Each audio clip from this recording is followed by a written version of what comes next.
Hi friends, welcome back to my channel. ಸ್ನೇಹಿತರೆ, season change ಆದಾಗ ನಮಗೆ ಕೆಮ್ಮು, ಕಫ, ನೆಗಡಿ, ಗಂಟ್ಲು ಕೆರೆತ ಅಂತೆಲ್ಲ ಬೇರೆ ಬೇರೆ ರೋಗಗಳು ಕಾಣಿಸ್ತಾ ಇರುತ್ತೆ. ಅದರಲ್ಲೂ ರಾತ್ರಿ ಬರುವಂತಹ ಕೆಮ್ಮು ಸಹಿಸ್ಕೊಳ್ಳೋಕ್ಕೇ ಆಗಲ್ಲ. ಗಂಟ್ಲು ಕೆರೆತ ಆಗಿರ್ಬೋದು, ಮತ್ತು ಎದೆಯಲ್ಲಿ ಕಫ ತುಂಬಿಕೊಳ್ಳೋದಾಗಿರ್ಬೋದು, ಇವೆಲ್ಲ ತುಂಬಾ ಕಿರಿಕಿರಿಯನ್ನು ಕೊಡುತ್ತೆ.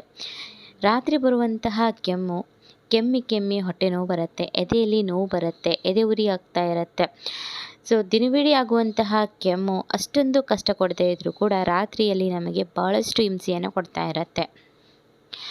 ಎದೆಯಲ್ಲಿ ಕಫ ತುಂಬಿಕೊಂಡಾಗ ಶ್ವಾಸ ತೆಗಿಲಿಕ್ಕೇ ಆಗಲ್ಲ. ಒಂದು ರೀತಿ ಎದೆ ಭಾರ ಭಾರ ಅನಿಸ್ತಾ ಇರುತ್ತೆ ಅಲ್ವಾ. ಇವತ್ತಿನ ವಿಡಿಯೋದಲ್ಲಿ ಸಿಂಪಲ್ ಆಗಿರುವಂತಹ ಹಾಗೂ ನಿಮಗೆ ಎಷ್ಟೇ ಕೆಮ್ಮಿದ್ರೂ ಕೂಡ ಒಂದೇ ರಾತ್ರಿಯಲ್ಲಿ ದೂರಪಡಿಸಲಿಕ್ಕೆ ಸಿಂಪಲ್ ಹಾಗೂ ಇಫೆಕ್ಟಿವ್ ಆಗಿರುವಂತಹ ಮನೆಮದ್ದನ್ನು ಇವತ್ತಿನ ವಿಡಿಯೋದಲ್ಲಿ ನೋಡೋಣ. ಈ ವಿಡಿಯೋ ನಿಮಗೆ ಇಷ್ಟ ಆದರೆ, ಯೂಸ್ಫುಲ್ ಅನಿಸಿದರೆ ದಯವಿಟ್ಟು ಲೈಕ್ ಮಾಡ್ಬೋದು, ಶೇರ್ ಮಾಡಿ. ಹಾಗೂ ಇನ್ನುವರೆಗೆ ಚಾನಲನ್ನು ನೀವು ಸಬ್ಸ್ಕ್ರೈಬ್ ಮಾಡದೇ ಇದ್ದರೆ ದಯವಿಟ್ಟು ಸಬ್ಸ್ಕ್ರೈಬ್ ಮಾಡಿ. ಬಿಡದೆ ಕಾಡುವಂತಹ ಕೆಮ್ಮನ್ನು ದೂರಪಡಿಸಲಿಕ್ಕೆ ನಮಗೆ ಬೇಕಿರೋದು ಮೆಣಸು, ಕಾಳುಮೆಣಸು. ಇದೊಂದು ಸಾಂಬಾರು ಪದಾರ್ಥ ಅಲ್ವಾ.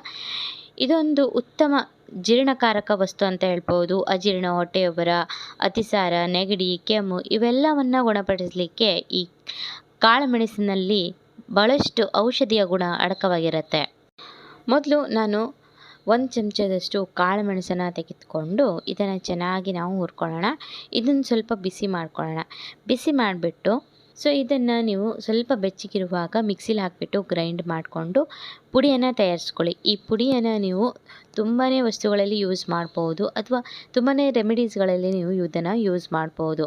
ಮತ್ತು ಇವತ್ತು ಹೇಳುವಂಥ ಈ ಮನೆಮದ್ದನ್ನು ನೀವು ಸುಮಾರು 2-3 ದಿನವೂ ಕೂಡ ಸ್ಟೋರ್ ಮಾಡ್ಕೊಳ್ಬೋದು.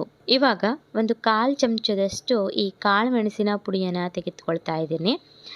ಇದಕ್ಕೆ ನಾವು 1 ಚಮಚದಷ್ಟು ಜೇನುತುಪ್ಪವನ್ನು ಸೇರಿಸ್ಕೊಂಡು ಚೆನ್ನಾಗಿ ಮಿಕ್ಸ್ ಮಾಡ್ಕೊಳ್ಳೋಣ. ಸೊ ನೋಡಿ, ಚೆನ್ನಾಗಿ ಕೈಯಿಂದಲೇ ಚೆನ್ನಾಗಿ ಮಿಕ್ಸ್ ಮಾಡಿ, ಬೆರಳಿನಿಂದ ತುಂಬ ಚೆನ್ನಾಗಿ ಬ್ಲೆಂಡ್ ಆಗುತ್ತೆ, ಮಿಕ್ಸ್ ಆಗುತ್ತೆ. ಎರಡು ಕೂಡ ಚೆನ್ನಾಗಿ ಮಿಕ್ಸ್ ಮಾಡಿ. ಸೊ ನೋಡಿ, ಇದೊಂದು ರೀತಿ ಲೇಹದ ಥರ ಆಗಿದೆ ಅಲ್ವಾ.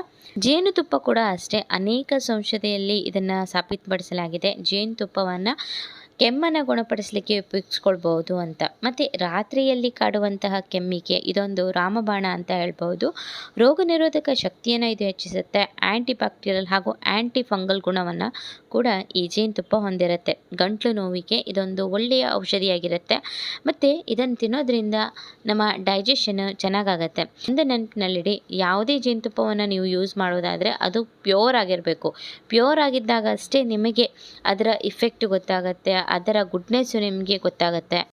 ಮಾರ್ಕೆಟ್ನಲ್ಲಿ ನಿಮಗೆ ಬೇರೆ ಬೇರೆ ರೀತಿಯ ಜೇನುತುಪ್ಪಗಳು ಸಿಗ್ಬೋದು. ಅದರಲ್ಲಿ ಶುಗರ್ ಸಿರಪ್ ಆ್ಯಡ್ ಆಗಿರ್ಬೋದು, ಅಥವಾ ಇನ್ಯಾವುದೋ ಕೆಮಿಕಲ್ಗಳಿಂದಲೂ ಕೂಡ ನಿಮಗೆ ಈ ಜೇನುತುಪ್ಪ ಸಿಗ್ಬೋದು. ಹಾಗಾಗಿ ಅಂತಹ ಜೇನುತುಪ್ಪವನ್ನು ಖರೀದಿ ಮಾಡಬೇಡಿ. ಪ್ಯೂರ್ ಆಗಿರುವಂತಹ ಜೇನುತುಪ್ಪವನ್ನು ಬಳಸೋದ್ರಿಂದ ನಿಮ್ಮ ಆರೋಗ್ಯ ಕೂಡ ವೃದ್ಧಿಯಾಗುತ್ತೆ.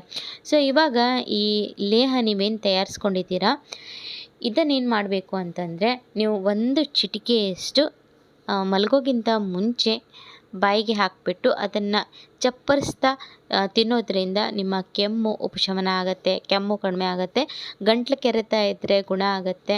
ನಿಮ್ಮ ಬಾಡಿಯನ್ನು ಕೂಡ ಹೀಟ್ ಮಾಡುತ್ತೆ ಇದು.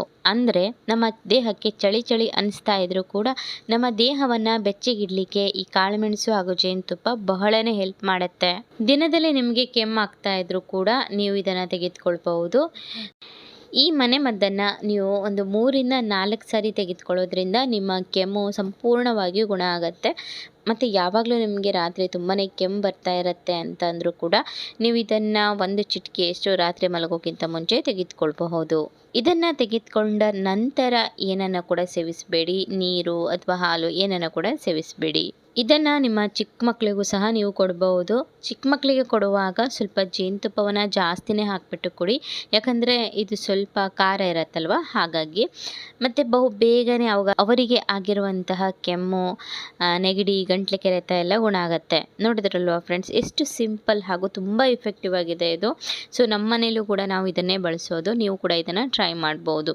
ಸೊ ಫ್ರೆಂಡ್ಸ್, ಇವತ್ತಿನ ಈ ವಿಡಿಯೋ ನಿಮಗೆ ಇಷ್ಟ ಆಗಿದೆ ಅಂತ ಅಂದ್ಕೊಳ್ತೀನಿ. ಯೂಸ್ಫುಲ್ ಅನಿಸಿದರೆ ದಯವಿಟ್ಟು ಲೈಕ್ ಮಾಡ್ಬೋದು, ಶೇರ್ ಮಾಡಿ. ಹಾಗೂ ನೀವಿನ್ನೂ ನನ್ನ ಚಾನಲನ್ನು ಸಬ್ಸ್ಕ್ರೈಬ್ ಮಾಡದೇ ಇದ್ದರೆ ದಯವಿಟ್ಟು ಸಬ್ಸ್ಕ್ರೈಬ್ ಮಾಡಿ. ಸಿಗೋಣ ಮುಂದಿನ ವಿಡಿಯೋದಲ್ಲಿ. Thank you.